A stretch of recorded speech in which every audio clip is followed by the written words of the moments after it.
Okay, so this is one of those things that you guys, since you were in middle school or even in elementary school, and this should be kind of ingrained in your head.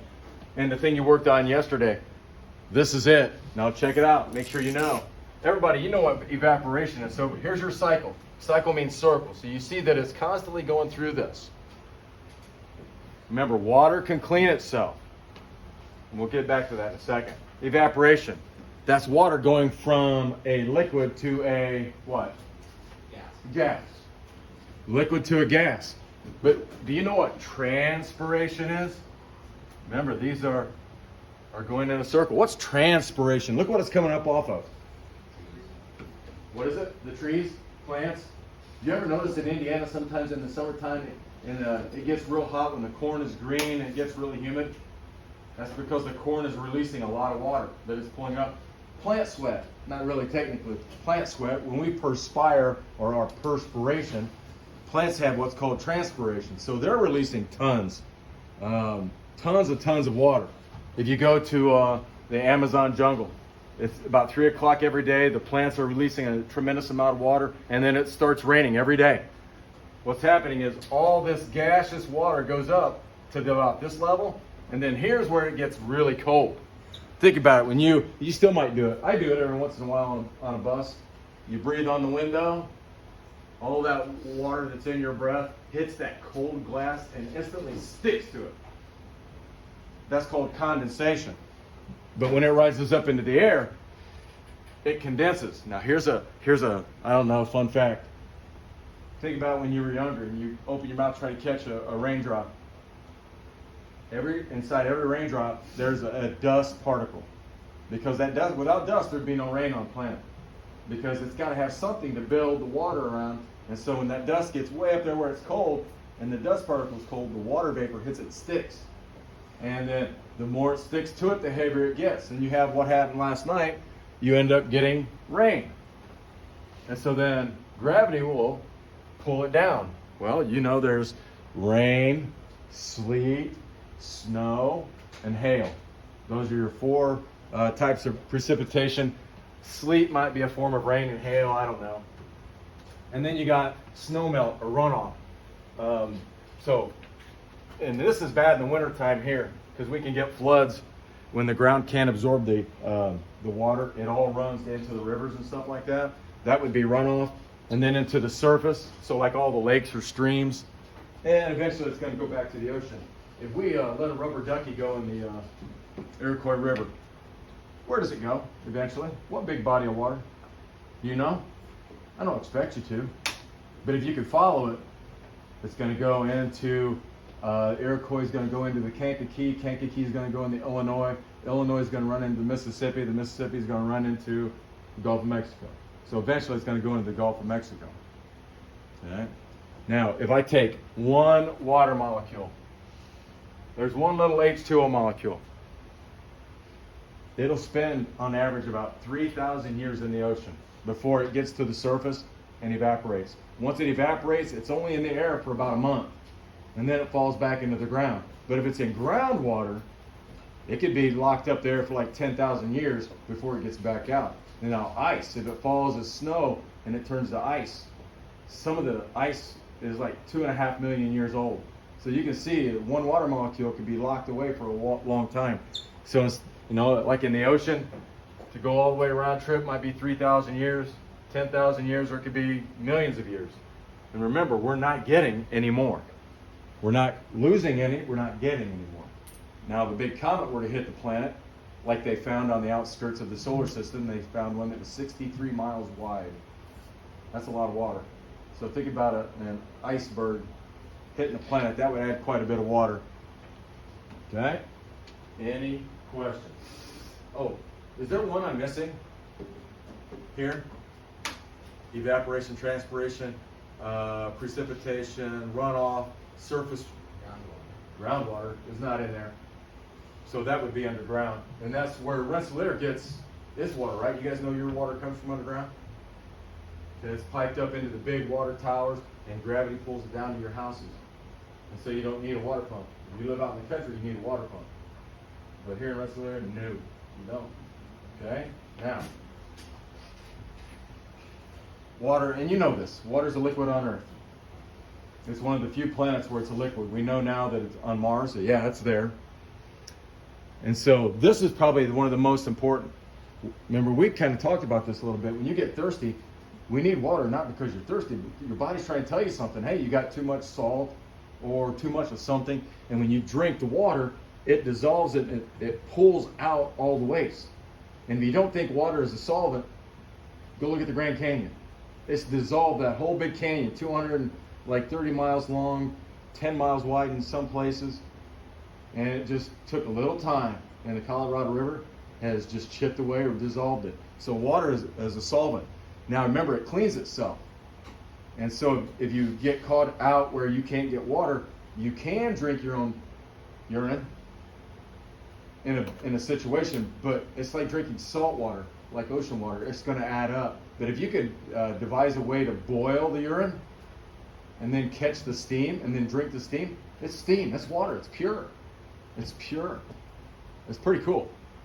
Okay? And then it expands when it freezes. Remember, that's where it's important, because the water doesn't freeze from bottom up. It freezes from top down, but it can only go a certain way, and it protects all the life down below it.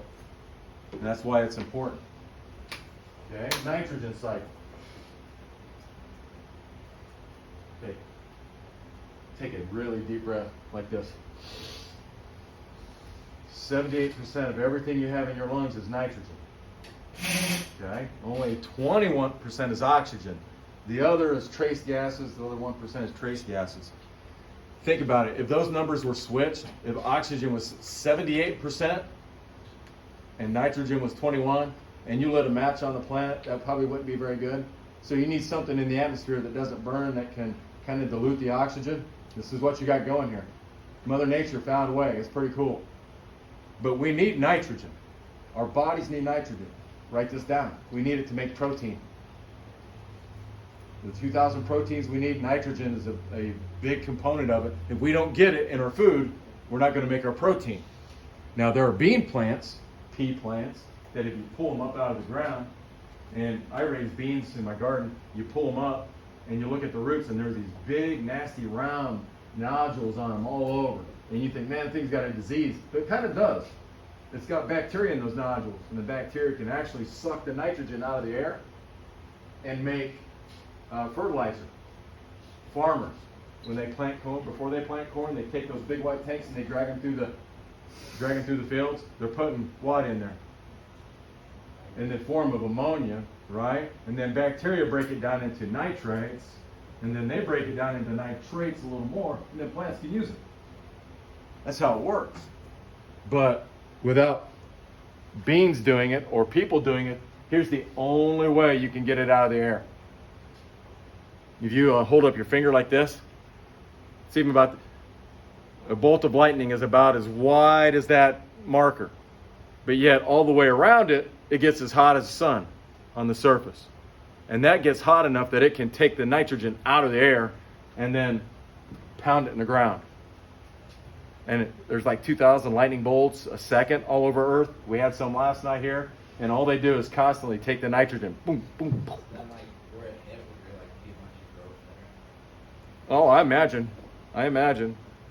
It'd be kind of hard to spot it though. You'd have to be right where it hits. But yeah, that's the only way you can get nitrogen out naturally, other than the bacteria, is through that lightning bolt. It looks huge, doesn't it? But it's only this big around. It's just so bright, I guess. Makes it look big. Okay. 2 more. Phosphorus cycle. Phosphorus. I remember hearing about, we had a weapon in Vietnam. It was called a white phosphorus bomb. Have you ever heard of a white phosphorus bomb?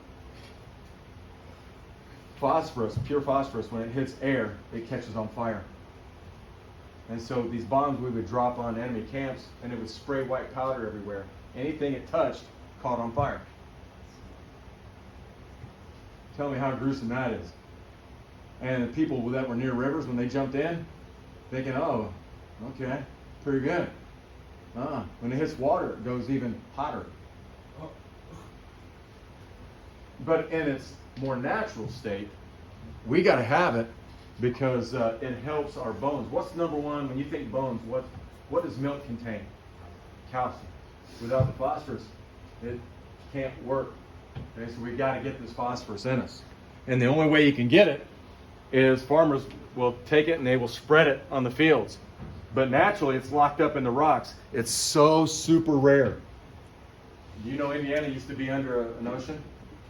200 million years ago, we had about 100, 200 feet of really warm water because we were closer to the equator then.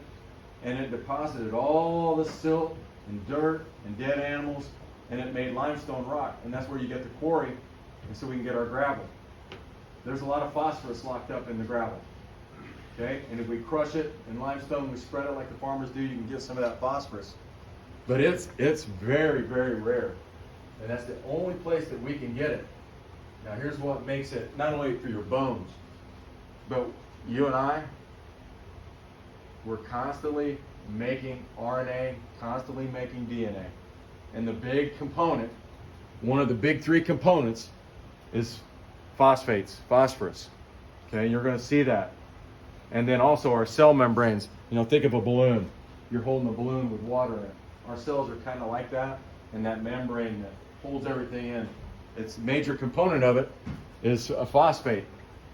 Okay, these things right there. And so we need a lot of it, even though it's rare. We get enough. We get it in our plants that we eat. The cows get it. We eat the cows. We get it like that. Okay. Any questions so far? Okay, last one. Tell me if I'm going. Tell me when to whoa. Everybody has it? Yeah. Okay. So the word carbo is a Latin word that means coal. Let's say we take a trip to Jasper Junction. You know where that's at? Yeah. Okay. So we're going to get on 231. We're going to go north, and then just before you get to the river, you notice how it dips down, and you cross the river, and then you go just a little ways, and it shoots back up. That whole low area there is a swamp. You notice they don't plant anything there. It's looked like that since before there were people here. Back in the 1800s, that was Indiana's largest wooden bridge. It was 900 feet long. It was called Burke's Grade, and then the bridge was called Burke's Bridge. But it was a wooden bridge, so they eventually tore it out because it kept sinking, and now we got a highway there. But think about it, all the plants that are there, all they do is they grow, they die. A new one grows and dies. See what's happening? Keeps getting layers, layer, layer, layer. You come back in a million years and you dig in that spot, you're going to find coal. And then you can dig it up, burn it, whatever. Lots of CO2 in those plants. Lots, because that's all they're breathing in. And you always hear about CO2 being a greenhouse gas and making the earth hot, but look at this. That's how much CO2 is making up the atmosphere. I'm not arguing that there is a lot of CO2 in the air, and there's more every year from like cars, but the biggest culprit is, and people they won't tell you this, the biggest culprit is volcanoes. Volcanoes pump tremendous amounts of CO2, but this is how much is in there. What creature loves CO2? Plants. And there's more CO2. What's there going to be more of? Plants. And so they're constantly taking it out of the atmosphere. Now, carbon, remember, the only reason you need to know this is that, and I likened it when we talked about when you're building the world's tallest building and you needed steel because it's versatile. You can bend it, shape it, whatever. If you're building a living thing, you need carbon because it has 4 attachment sites that it can go to carbon, carbon, carbon and make a diamond and stuff like that, or it can go whatever. It's very versatile, and you got to have it. Okay, so this is, if you're going to build something living, you're going to need carbon. If you weigh 100 pounds, remember you own 18 pounds of you is carbon. You ever see somebody talk to plants? Colin, you talk to plants? Yeah. My grandma used to. I'd be like, what's up, dog? I'd love to see that. My grandma had a 6th grade, and bless her hillbilly soul, she had a 6th grade education, and I can remember she would wash the she'd take a washcloth and wash the leaves off, get all the dust, and she would talk to him. Oh, you're looking pretty good today. She had no clue. She just knew that it made the plants green. But she was spewing out this CO2. And the plants are going, I love it. This is a heaven. Okay? And so, more CO2 means more plants. And they lock it away. It turns into coal or oil, and we make gas out of it. Or natural gas. Same thing. But you get the idea. Okay? All right.